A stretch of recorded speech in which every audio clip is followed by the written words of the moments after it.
discours prononcé par Gildas Agonkan, ambassadeur du Bénin au Niger, lors de son passage à Gaïa a été fatal. Il est révoqué ce mercredi 12 février 2025 à l'issue du Conseil des ministres.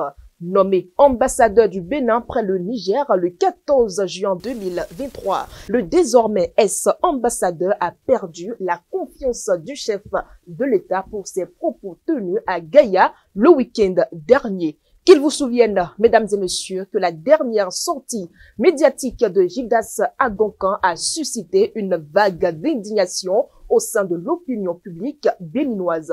Loin de faire l'unanimité, ses propos, notamment la demande de pardon adressée au peuple nigérien, ont été perçus par nombre de Béninois comme une humiliation inutile et une faute diplomatique.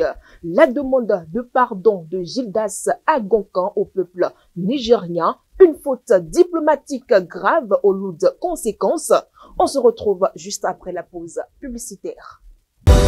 Vous organisez un mariage, un anniversaire, un baptême, un séminaire, un spectacle, un meeting politique ou tout autre événement, Guérit TV Monde vous propose un service de sonorisation professionnelle de meilleure qualité. Pour plus d'informations, contactez-nous au +229 91 19 10 10. Guérit TV Monde, le leader des Web TV.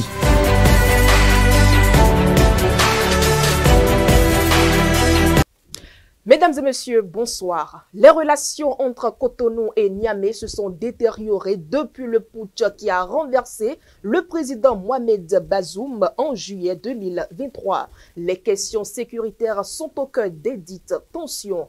Ainsi, depuis plusieurs mois, les deux pays traversent une période de tension marquée notamment par la fermeture persistante de la frontière nigérienne. Malgré des signes d'apaisement dont la reprise des fonctions des ambassadeurs respectifs, des divergences demeurent notamment sur les conditions sécuritaires posées par Niamey avant toute normalisation complète.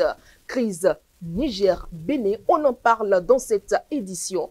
Pour mieux comprendre l'origine des tensions entre les deux nations, je vous invite à suivre cet élément réalisé par la rédaction, élément qui porte la signature de Faouzia Sefo. Nous, forces de défense et de sécurité, avons décidé de mettre fin au régime que vous connaissez. 26 juillet 2023, un coup d'État bouleverse la vie politique au Niger. La communauté internationale a assisté au renversement du président du Niger, Mohamed Bazoum. 2 jours plus tard, soit le 28 juillet de la même année, le général Abdulrahman Tiani a été proclamé chef de l'État.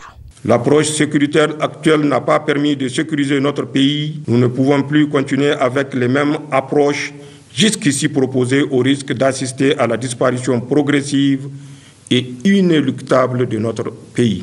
Face à la situation, la communauté économique des États de l'Afrique de l'Ouest, CEDEAO, a très vite affiché sa volonté de rétablir le président déchu dans ses fonctions. Réunie d'urgence à Abuja le 10 décembre, sous l'impulsion du Nigeria, la CEDEAO a indiqué sa désapprobation vis-à-vis du coup d'État et compte exercer une pression extérieure sur les généraux nigériens et s'est également retournée contre le Niamey. Une position fortement soutenue par le Bénin. En réponse immédiate à la position affichée par le Bénin dans cette crise diplomatique, les autorités militaires au pouvoir au Niger ont annoncé la rupture de la coopération militaire entre Niamey et Cotonou. La tension est montée d'un cran avec la fermeture des frontières nigériennes et le blocus autour du pipeline Bénin-Niger.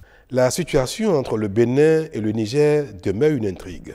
Il y a environ une semaine, je crois, les autorités nigériennes nous ont saisis par écrit pour solliciter la tenue d'une réunion du comité interétatique de suivi du pipeline pétrolier.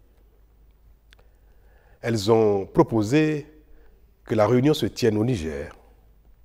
Et le Bénin a donné son accord et j'ai personnellement instruit le ministre en charge des mines de s'y rendre. Il s'y est donc rendu le lundi dernier et les trois parties, c'est-à-dire le Bénin, le Niger et la société chinoise WAPCO, se sont retrouvés à Niamey pour évoquer les voies de mise en œuvre normale du contrat de transit du pétrole nigérien par le Bénin. Un conflit d'intérêts qui déstabilise les activités économiques des deux pays. La fermeture des frontières avec pour raison fondamentale le stationnement des militaires mercenaires et matériels de guerre par la République du Bénin dans la perspective d'une agression voulue par la France en collaboration avec certains pays de la communauté économique des États de l'Afrique de l'Ouest, CEDEAO, contre le pays. Compte tenu des liens ancestraux qui unissent les deux peuples nigériens et béninois, deux figures emblématiques de la politique béninoise, notamment les présidents Boni Yayi et Nicéphore Soglo, ont tenté une médiation pour un dégel de la crise.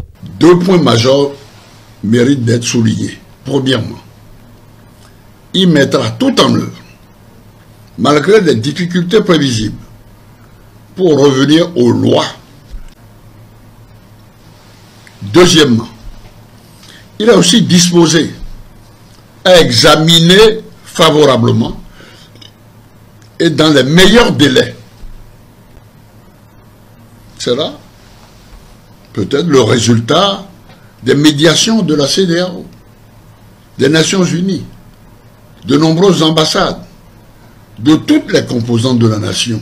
Alors que Cotonou a ouvert sa frontière, celle-ci est restée fermée côté Niger, Niamey exigeant d'abord le départ des troupes françaises stationnées près de la frontière entre les deux pays. Ce qui rallonge les chemins empruntés par les marchandises qui sont obligés de quitter désormais le port de Lomé au Togo, obligeant les transporteurs à passer par le Burkina, dont une partie du territoire est affectée par l'insécurité.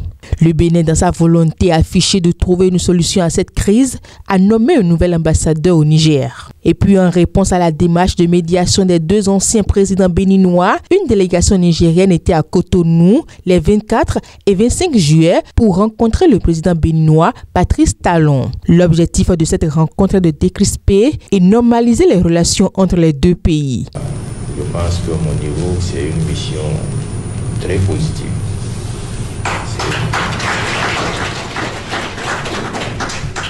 C'est une mission qui a atteint ses objectifs. Nous avons retourné à Niamey, essayé de rendre compte aux autorités.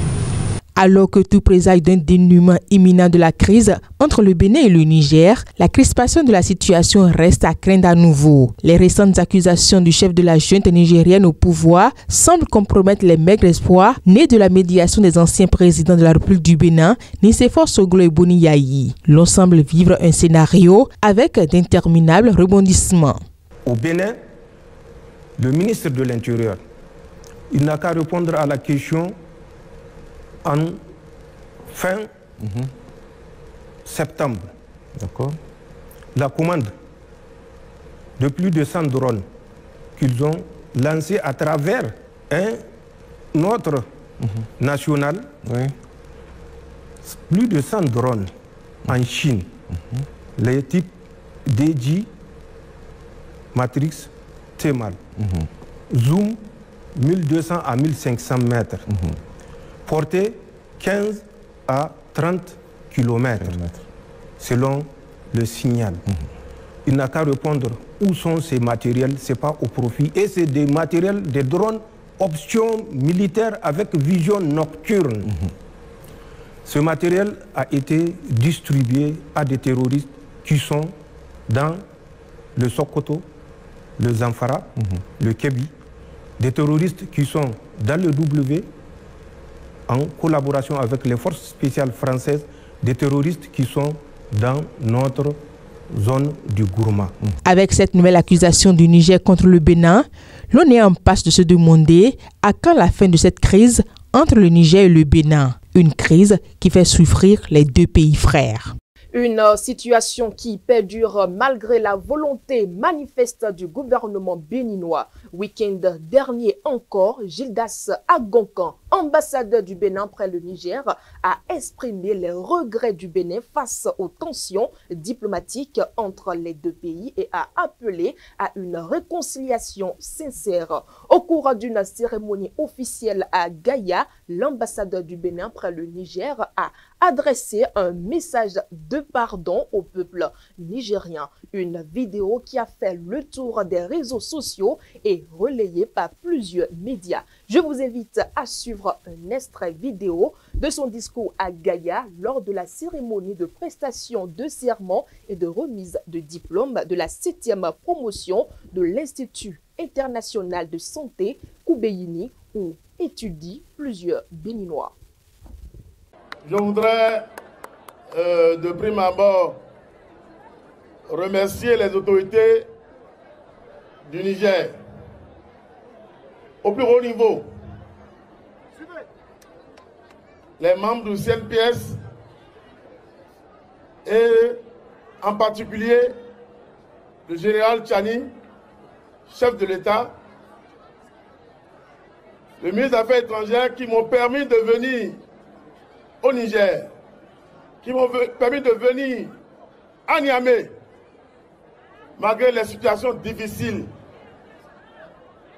Vous savez, mon pays, le Bénin, par la force des choses, a connu des difficultés avec le Niger. Je voudrais d'abord, au nom de tous les Béninois, au nom des autorités du Bénin, demander pardon au peuple nigérien.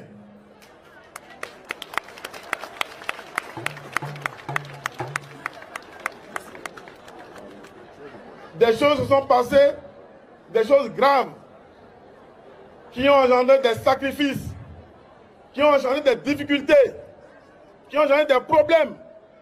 Ici au Niger, ici à Gaïa, nous demandons pardon parce que nous sommes des frères.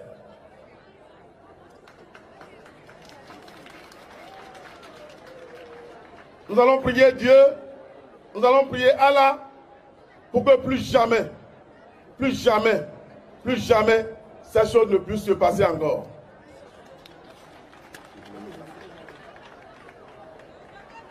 Je suis au Niger, mais je suis à Gaïa.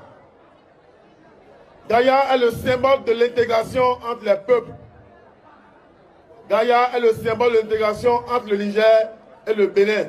Si la volonté affichée par Gildas Agonkan était de restaurer les relations entre le Bénin et le Niger, son discours a au contraire creusé un fossé entre l'opinion publique et la représentation diplomatique du pays. Déjà, ce lundi 10 février 2025, sur le plateau du forum matinal dans nos studios, ces propos ont fait l'objet d'une analyse. L'analyste politique Mathieu Kolaole-Bokor présentait un avenir sombre pour l'ambassadeur Gildas Agonkan. Retour à présent sur quelques extraits de cette rubrique de votre émission matinale, Le meilleur réveil sur Guérite TV Monde. Je pense que si on s'en tient justement à la forme de ces propos, je pense que Agonkan est resté Gildas Agonkan homme politique. C'est un homme politique qui, visiblement, a compris, bon, écoutez, moi, je veux la paix pour les deux nations. Je veux justement que les deux nations se parlent, que les deux nations dialoguent, que les deux nations se comprennent et que les relations qui ont été écorchées depuis 2023 se rétablissent. Et c'est justement ce que Agonkan, acteur politique, est parti dire. Parce que, vous n'oubliez pas, en diplomatie, on ne dit pas tout. En diplomatie, il faut savoir choisir ses mots. La diplomatie est encadrée aussi des règles, d'accord, des tests, des principes. Et je pense que Gildas Agonkan devrait nécessairement faire recours, d'accord, à son chef hiérarchique avant de savoir quel discours, d'accord, porter devant le public. Et moi, je serai Gildas Agonkan en tant qu'ambassadeur du Niger. Lorsque je suis parti présenter mes lettres de créance au chef de l'État, Tchani, il y a des choses en sourdine que nous devrions dire entre nous. Et justement, c'est là que peut-être Gildas Agonkan a échoué. Moi, je serai à sa place, je demanderai le pardon off. Je pourrais même m'agenouiller, d'accord, hors caméra, et pour le faire pour ma nation, pour le faire pour le Bénin. Mais venir en tant que diplomate, dire pardon sur la place publique, alors que, je le dis et je l'ai dit précédemment, que nous sommes obligés de nous soumettre aux décisions communautaires, aux décisions des instances communautaires de la sous-région. Gildas Agonkan n'a pas le droit d'outrepasser les décisions de sa hiérarchie. Je pense que sa hiérarchie, c'est d'abord le ministre des Affaires étrangères. Alors, voici mon discours, on pourrait le dire. Je pense peut-être opérer un discours à Gaïa dans tel jour. Monsieur le ministre, vous êtes mon chef, est-ce que vous pouvez m'aider à avoir le discours qu'il faut à la place qu'il faut? Parce que n'oubliez pas que Gildas Agonkan n'est pas diplomate. Gildas Agonkan est acteur politique. On sort d'une députation qui n'a pas totalement marché. En 2023, quelques mois plus tard, on est nommé ambassadeur du Niger près le Niger, ambassadeur du Bénin près le Niger. Je pense qu'il faudrait avoir des discours courtois, il faudrait avoir des discours diplomatiques, il faudrait avoir des discours qui ne devraient pas outrepasser les décisions de votre nation, parce que le gouvernement, jusque-là, a été très diplomatique. Le gouvernement a été très ouvert au dialogue malgré les crises. Le gouvernement est allé à plusieurs reprises au Niger, a envoyé des émissaires. Je pense que ça devrait se limiter là. Et Gildas Agonkan doit se conformer justement à ses cahiers de charges et non aller chercher à se rattraper par n'importe quel discours de l'autre côté du Niger. Je ne sais pas, peut-être que je ne suis pas dans le secret des dieux, je ne sais pas si c'est le président de la République qui aurait autorisé, ou le ministre des Affaires étrangères qui aurait autorisé. Vous pensez que c'est possible? Je ne sais, j'ai dit aurait, moi je parle au conditionnel. Ça, ce n'est que le problème de l'ambassadeur Gildas Agonkan. Mais je pense que, visiblement, ce ne devrait pas être le cas parce qu'on attendrait de voir justement la réaction du gouvernement dans quelques jours, parce que le mercredi, c'est le Conseil des ministres, et sûrement cette question pourrait revenir au porte-parole du gouvernement, secrétaire général adjoint du gouvernement, Wilfried Léon-Bédi. On attend de voir la réaction. Si c'est le gouvernement qui l'envoie à demander pardon de façon subtile, tant mieux. Mais je dis, si c'est une décision unilatérale de l'ambassadeur du Bénin près le Niger, Gildas Agonkan, c'est une faute grave parce que le chef de l'État dit le pardon est une faute. Est une faute. Il faut attendre 48 heures pour que Gildas Agonkan soit révoqué de ses fonctions d'ambassadeur. Cette révocation intervient dans un contexte de tensions diplomatiques entre les deux pays, malgré les tentatives de rapprochement. Hamzat Abdoulaye, bonsoir. Bonsoir. Vous êtes consultant et analyste politique et géopolitique. À Gaïa, le week-end écoulé, Gildas Agonkan, encore ambassadeur du Bénin près le Niger, affirmait ceci, je le cite, « Vous savez, mon pays, le Bénin, par la force des choses, a connu des difficultés avec le Niger. Je voudrais d'abord, au nom de tous les Béninois, au nom des autorités du Bénin, demander pardon au peuple nigérien. » Malheureusement, ces propos lui ont coûté pour cause. Il est démis de ses fonctions en Conseil des ministres de ce mercredi 12 février 2025. Hamzat Abdoulaye, peut-on parler d'une faute diplomatique si l'on s'en tient aux déclarations de celui qu'on peut maintenant appeler ambassadeur? Moi, j'appelle ça une faute grave, qui est assimilé à ce que j'appelle de la naïveté diplomatique, parce que ces propos sont suffisamment graves et mettent en péril la position du Bénin, sachant que le contexte aujourd'hui entre le Bénin et le Niger est lié à une crise qui date de plusieurs mois. Alors on ne peut pas être dans une tentative de rétablir les relations et être en même temps dans la posture du chef de la diplomatie du Bénin au Niger et dire de tels propos sans consulter au préalable son propre ministre de tutelle, en l'occurrence le ministre des Affaires étrangères. Et je pense que la révocation de désormais l'ex-ambassadeur du Bénin au Niger. Peut-on dire dans ce contexte que le pardon, comme l'a dit le chef de l'État lors d'une sortie médiatique, est une faute? Alors, ça dépend du contexte, parce qu'en diplomatie, surtout en période de crise, on ne peut pas se lever tout seul et réclamer le pardon sans aviser, ne fût-ce qu'un temps soit peu, ses supérieurs hiérarchiques. Parce que la diplomatie a des codes en réalité. Et je pense que M. Agonkan a oublié les codes de la diplomatie, d'où cette naïveté diplomatique dont je parlais. Et comme on le connaît en tant que politicien, je pense qu'il a changé sa veste de diplomate pour la veste du politicien qui veut toutefois rester au contact des peuples, d'où ce pardon qui, dans le fond, au fond, se justifie aussi. Parce que moi je trouve deux choses principales. En réalité, la première, quand on cherche à rétablir les relations, parfois il est contre-productif de critiquer publiquement son propre diplomate en réalité.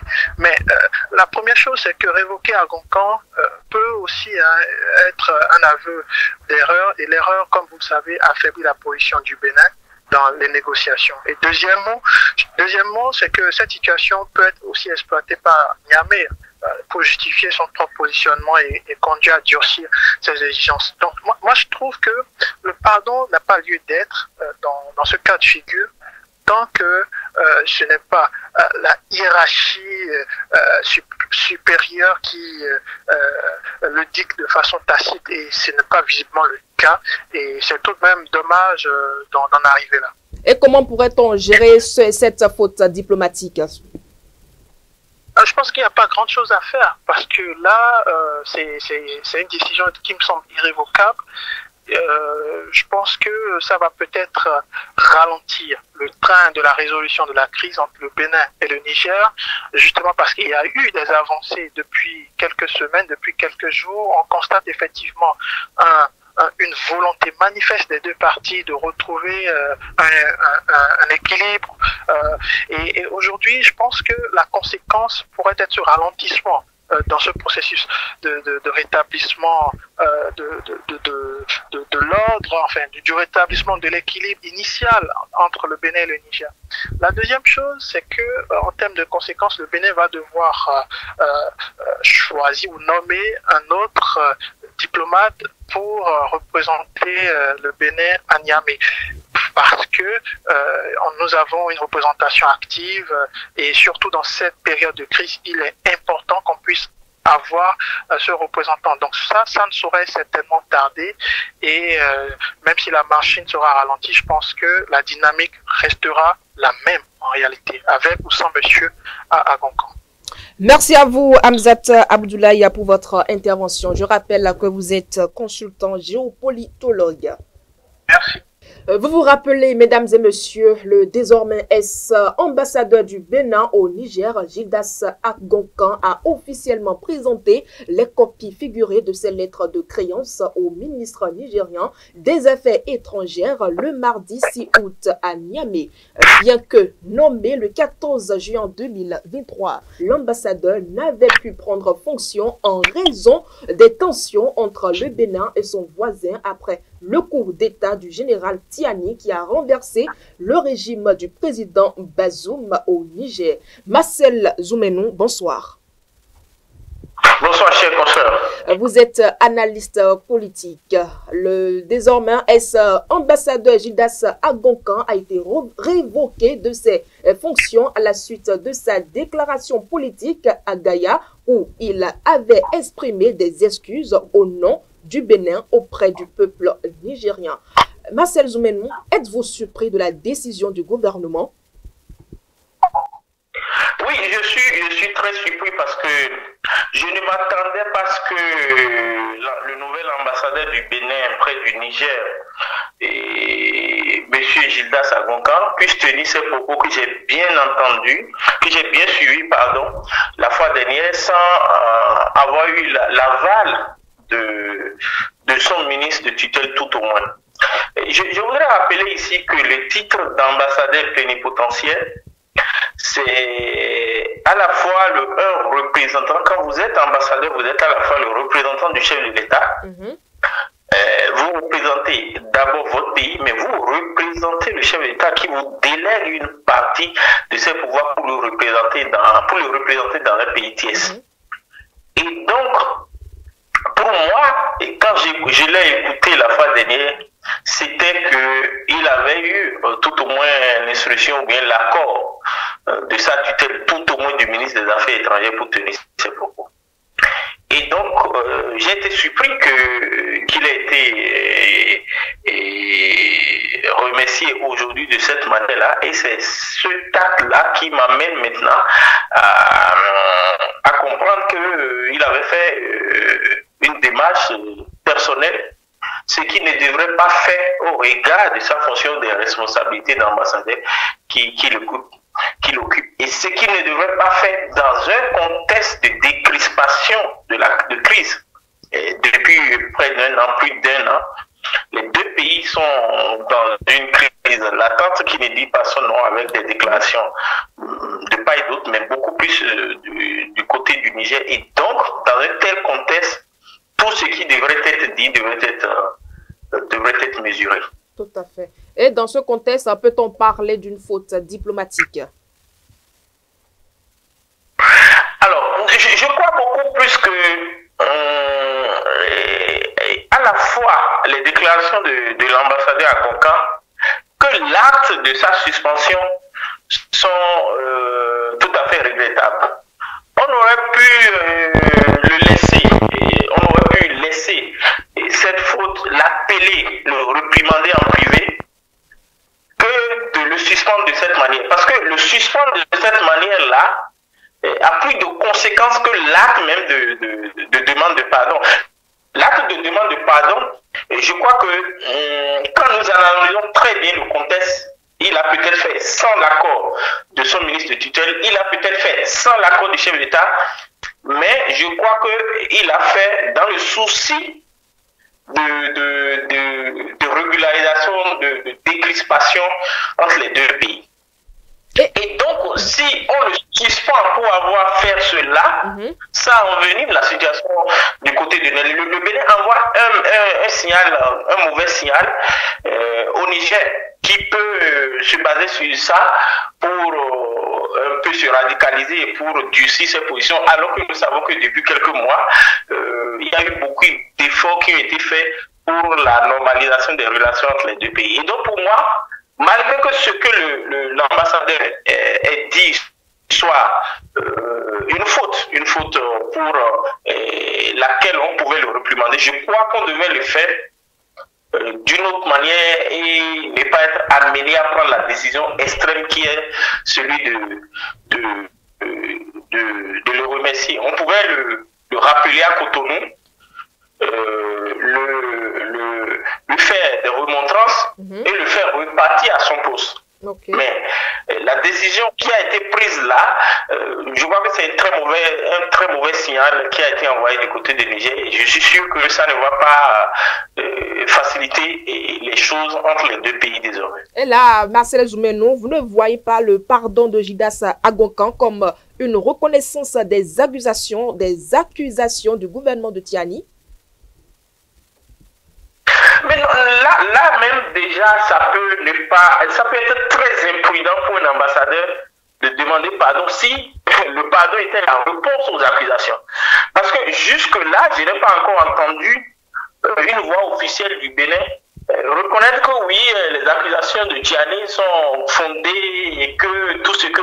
J'ai entendu beaucoup plus le porte-parole du gouvernement venir chaque fois contredire les accusations qui ont été faites par la partie nigérienne. Et donc, s'il demande pardon, on peut revenir en arrière et se poser la question, il demande pardon, pourquoi? Bon, c'est parce la que question. S'il demande pardon, c'est qu'il suppose qu'il y a une faute du côté du Bénin. Le Niger, jusque-là, n'a jamais demandé pardon, à ce que je sache. Et donc, pour moi, le fait même de demander pardon, dans un tel contexte, c'est vrai, peut calmer un peu la partie nigérienne, mais peut envenimer un peu la position des autorités béninoises, et c'est ce que je craignais là qui s'est passé. Au nom de quoi il avait demandé pardon, on ne le savait pas.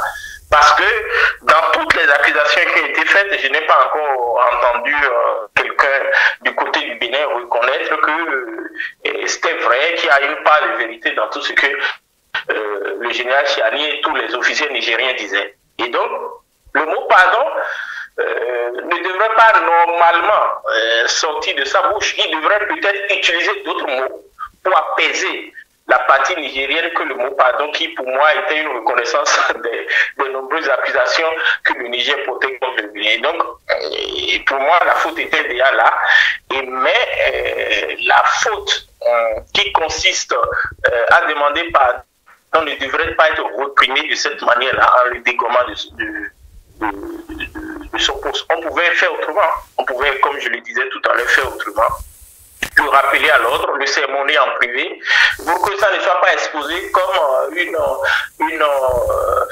démarche excusez-moi, gros dos du côté du Bénin, dans une situation où chacun des deux pays cherche à faire la paix avec l'autre. En tant qu'analyste, ne craignez-vous pas une autre tension politique entre le Niger et le Bénin? Autrement, le prochain ambassadeur sera-t-il ou tel accepté facilement? Alors, il faut dire que déjà, l'actuel ambassadeur, M.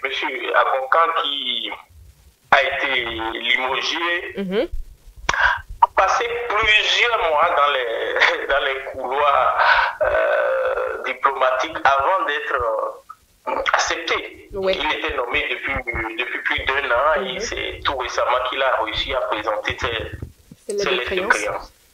Et donc, ce qu'on peut craindre avec cette décision du Bénin, c'est que le Niger peut refuser d'accepter le nouvel ambassadeur qui sera nommé par le Bénin. Et c'est cette décision qui est la plus plausible aujourd'hui au regard de cet acte qui a été pris. Où le Niger désormais sera en position de force pour parfois revoquer celui qui sera nommé en demandant peut-être de choisir, de nommer quelqu'un d'autre. Il peut arriver à l'État qui accueille l'ambassadeur de refuser certains profils qui lui seront nommés, qui lui sont envoyés pour être ambassadeur. Et donc, ça peut devenir compliqué. Et comme je le dis, au-delà de la révocation de ce nouvel ambassadeur, il faut craindre que les positions soient durcies du côté du Niger, parce que l'acte de limoger un ambassadeur qui n'a commis a priori aucune faute vis-à-vis des autorités nigériennes, mais n'a fait que dire quelque chose qui contribue au dégel, peut envenimer la situation du côté du Niger. Et donc, moi, je crois que cette décision de limoger l'ambassadeur Agonkan, pour moi, était une décision qu'on devrait éviter normalement, surtout si on est préoccupé par la normalisation des relations entre les deux pays. Voilà, la normalisation des relations entre les deux pays. C'était quelque chose qu'on devait éviter. Mais maintenant, une fois que c'est parti, on ne sait pas trop ce qui va advenir après, comment les autorités nigériennes vont réagir par rapport à un nouvel ambassadeur. Mais je pense et je continue de dire que la réaction qu'on peut la plus attendre du côté du Niger, c'est qu'un nouvel ambassadeur soit refusé, ne soit pas accepté par la partie nigérienne. Et l'ambassadeur du Niger au Bénin peut-il craindre? Oui, si le Niger veut dissuer sa position, il peut rappeler son ambassadeur qui est à Cotonou. Parce que tout récemment, son nouvel ambassadeur s'est installé et donc le Niger peut dissuer sa position et rappeler son ambassadeur. Mais comme je dois aussi le dire, les deux pays sont des pays frères, mais des pays qui ont des relations économiques et commerciales très étroites. Et moi, j'ai toujours dit que le Niger a besoin du Bénin, de même que le Bénin a besoin du Niger. Et donc, au regard des apports économiques, des attentes économiques des deux côtés, peut-être que les deux pays peuvent regarder cela et fermer les yeux sur tous ces méli-mélos qu'on observe sur le plan diplomatique. Parce que sans le Bénin, le Niger ne peut pas exporter son pétrole. Et sans le Niger,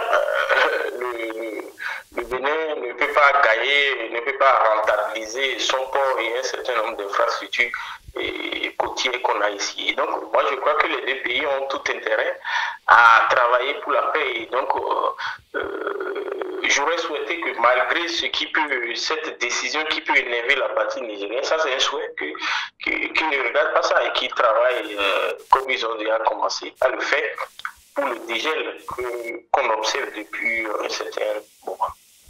Merci à vous, Marcel Zoumeno. Merci beaucoup pour votre disponibilité. Mesdames Mesdames et messieurs, cette édition se poursuit. Selon certains analystes, ce limogeage souligne la sensibilité de la diplomatie béninoise face à la crise avec son voisin du Nord. Si le Bénin affiche sa volonté de normaliser les relations avec le Niger, il semble vouloir garder le contrôle total de la communication et des négociations officielles. Gilles Goï, bonsoir. Bonsoir, comment allez-vous? Excellent, nous portons très bien. Vous êtes politologue. La décision de révoquer l'ex-ambassadeur Gildas Agoncan envoie-t-elle un message clair aux autres ambassadeurs qui ne s'alignent pas sur la position du gouvernement? C'est exactement ça. Tous les diplomates doivent s'aligner, se ranger en colonne couvrée et derrière la politique diplomatique gouvernementale. Et je crois que le président Patrice Talon est droit dans ses bottes. Il tient à la préservation de la belle image du Bénin. Et c'est pour cela que sur l'limosage, je le salue parfaitement bien. C'est exactement de ça dont il s'agit. Préserver la qualité de l'image du Bénin et montrer que le Bénin, que le président Patrice Talon reste logique dans sa dynamique de développement du Bénin. Et par rapport à ça, les autres diplomates, ça doit leur servir de leçon. Ça doit leur servir de leçon. Et je crois même que ce seul limogeage ne suffit pas. On devra à l'avenir corser un peu plus l'action du président pour que plus jamais ça, j'ai réécouté la déclaration de Gaïa. Non, on ne peut pas permettre ça. Et rien ne pourrait justifier ce ravalement de vomissures. Non. Le président n'a absolument rien fait de mauvais dans toute cette situation-là pour qu'une personnalité de son envergure aille demander pardon à la face du monde. Le Bénin a fait quoi? Et au nom du Bénin, alors qu'on ne lui a rien demandé, au nom du Bénin, on va demander pardon à des gens qui ne méritent pas ça? Je continue de le répéter. On parle quand même de deux pays frères, Gilles Goï. Allô? On parle quand même d'une situation entre deux pays frères. Oui, c'est ce que je dis. C'est-à-dire, moi, je suis totalement remonté, simplement parce que depuis que cette affaire a commencé, sans me vanter, je fais partie des premiers à soutenir publiquement le président Patrice Talon dans son action, dans sa dynamique et dans le cadre de la CEDEAO qui a tout déclenché. Le président Patrice Talon, je l'ai toujours dit jusque-là, sur télévision, sur radio, sur les réseaux sociaux. Le président Patrice Talon, à mon avis, n'a rien fait de mauvais au nom du Bénin pour qu'on aille demander publiquement à la face du monde pardon. Quel pardon? On n'a pas de pardon à demander. Hein. Le président Patrice Talon a bien agi et la diplomatie béninoise doit s'aligner nécessairement sur cette vision éclairée du président Patrice Talon. C'est ce que je crois. Vous n'êtes donc pas surpris par le limogeage de Gildas Agoncan? C'était prévisible. Je suis même très content après cette grave déclaration qu'il a faite sans qu'on lui ait rien demandé. C'est une grave déclaration. C'est une grave déclaration parce que ça rabaisse totalement le Bénin. Ça porte un lourd préjudice aux belles actions du président Patrice Talon depuis sa première déclaration à la CEDEAO jusqu'aux nombreuses actions de paix qu'il a menées jusque-là. On va encore demander pardon, je dis non, c'est trop. On n'a pas le droit de faire ça. On n'a pas le droit de faire ça. Parce que, quand même, qu'est-ce que le Bénin a fait de mal pour que le Niger le rabaisse à ce point? Le Bénin a déjà tellement avalé de couleuvres, le président Patrice Talon a fait tellement de concessions que cette inopportune sortie de l'ambassadeur Gildas Agoncan me semble très condamnable, très regrettable même. Le prochain ambassadeur du frère le Niger doit être conséquemment choisi par le président Patrice Talon. Oui, et là, oui. Est-ce que vous ne craignez pas une autre tension diplomatique entre le Niger et le Bénin? Autrement, le prochain ambassadeur sera-t-il ou tel accepté facilement? Une autre tension diplomatique entre le Niger et le Bénin, tout le monde entier avisera. On saura désormais d'où était venue la tension inopportune, que le Bénin n'en était pour rien. Ça veut dire qu'on saura désormais, la face du monde saura désormais que c'est le Niger qui a toujours joué le rôle de perturbateur des relations harmonieuses entre le Bénin et le Niger. Donc moi je crois que le prochain ambassadeur du Bénin doit maintenir fermement la position du président Patrice Talon, doit maintenir très haut le standard du Bénin, l'étendard du Bénin pour que le Bénin ne soit plus embêté, excusez-moi du peu. Est-ce qu'il sera accepté facilement par le Niger, le prochain ambassadeur? Les Syriens ont maintenu Dieu leur position. C'est qu'ils n'ont pas encore, le Niger n'a pas encore clairement dit ce pourquoi il fait ça. Il finira par le dire. Alors, dans ces conditions, que la tension se durcisse ou non, tout le monde saura que ce n'est pas le Bénin qui est responsable. Et là, peut-être que ça va faire avancer les choses. Parce que tant qu'à faire trop, c'est trop. Le Bénin doit maintenir fermement sa position, à mon avis. Et le Niger doit savoir en tirer les conséquences. Parce que quand même, on ne peut pas humilier autant un État souverain comme le Bénin. Trop, c'est trop. En tout cas, moi, je crois, je le redis fermement, je soutiens encore totalement, comme je l'ai toujours fait depuis sa déclaration à la CEDEAO, la position du président Patrice Talon, et ça va continuer. Merci à vous, professeur Gilles Goyi. Je rappelle que vous êtes politologue. Merci à vous pour votre disponibilité. C'est moi qui vous remercie, madame, et bien des choses aux professionnels de la profession que vous êtes là-bas. Je ne manquerai pas. Autre élément dans ce journal, dans cette édition spéciale, mesdames et messieurs, le pardon demandé par Gildas Agoncan pourrait-il être assimilé à une faute? Nous avons posé la question à quelques citoyens de Parakou. Voici ce qu'ils en pensent. Ils sont au micro de Anselme Orecha et Modeste Adanzeto. Nous avons appris que l'ambassadeur Agoncan a été relevé de ses fonctions. Je crois que nous n'avons pas été officiellement informés des raisons de ce limogeage. Cependant, on peut déjà faire le lien avec sa dernière sortie médiatique, sa dernière déclaration du côté du Niger. Je crois que nous n'aurons pas la version officielle de sitôt, compte tenu des relations plus ou moins tendues entre Cotonou et Niamey. Mais on ne peut pas ne pas faire le lien avec la déclaration de l'ambassadeur Agoncan. Et je me dis que l'ambassadeur n'a pas été mandaté par le chef de l'État qui l'a nommé ou bien le ministre des Affaires étrangères avant de faire cette déclaration-là.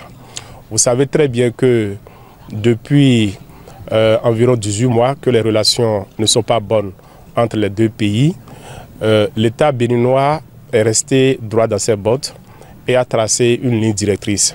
La ligne directrice en question, c'est que le Bénin a simplement appliqué une décision communautaire, à savoir une décision de la CEDEAO. Et par rapport à ça, le Bénin ne se trouve pas fautif et donc n'a pas besoin de demander pardon au peuple nigérien. Les démarches ont été entreprises depuis quelques mois pour que les relations soient meilleures. Vous avez vu que les deux anciens chefs d'État, notamment les deux prédécesseurs de Patrice Talon, ont effectué un déplacement sur Niamey, toujours pour amener la paix entre les deux pays. Ce que nous pouvons constater, c'est que jusqu'au jour où je vous parle, au moment où je vous parle, les relations continuent pas à être mauvaises entre les deux pays. Et donc, le limogeage de M. Agoncan confirme le fait que les autorités béninoises sont prêtes à reprendre de bonnes relations avec le Niger, mais pas à tous les prix. Pas au prix de s'humilier, de se mettre à genoux ou de demander pardon à qui que ce soit. Vous savez, la diplomatie, c'est un point sensible du développement d'un pays. C'est ce que vous faites, ce que vous montrez véritablement à travers donc, vos déclarations qui prouvent le sérieux ou ce que vous faites dans votre pays. Que Gildas Agonkan demande pardon au peuple nigérien, moi je ne trouve pas ça mal, mais c'est peut-être la forme dans laquelle ça a été fait. Parce que, vous le savez, quelqu'un a pris les pouvoirs de façon militaire dans un pays, en tant que pays démocratique, le Bénin se devrait, et puisque nous participons, nous sommes membres de la CEDEAO, de l'UEMOA et d'autres associations, on se devait quand même d'accompagner ces autres pays-là qui ont critiqué, qui se sont engagés quand même à rétablir l'ordre constitutionnel dans ce pays. Je ne vois aucun mal à ce que le Bénin dise, nous voulons rétablir l'ordre constitutionnel. Peut-être que les propos tenus par le passé par le chef de l'État, qui disait qu'il faut le faire, si j'ai encore bonne mémoire, qui disait qu'on le fera de force ou de gré. Avec un pays frère, la diplomatie c'est également ça. Il faut savoir utiliser les mots. Il faut savoir, même si vous voulez attaquer votre vis-à-vis, il faut savoir utiliser les mots, juste les mots qui sont quand même adoucissants pour pouvoir leur faire comprendre cela. Il y a de ces situations-là qui arrivent parfois où l'ambassadeur est rappelé au pays pour qu'on puisse lui dicter une nouvelle fois encore la loi diplomatique du pays qu'il va essayer d'implémenter. On attend donc de voir ou d'entendre les raisons officielles pour lesquelles Gildas Agonkan a été rappelé au pays. Mais pour l'heure, je crois qu'on pourrait l'assimiler donc à ces propos qu'il a tenus à Niamey, à Gaïa la semaine dernière. Gildas Agonkan a-t-il payé le prix de son manque de réserve ou a-t-il manqué de garder le contrôle total de la communication diplomatique, surtout quand on sait que toute initiative diplomatique doit s'aligner strictement sur la position du gouvernement? La question reste ouverte, mesdames et messieurs. Merci de nous avoir suivis et à très bientôt pour d'autres sujets d'actualité sur Guérite TV Monde. Portez-vous bien.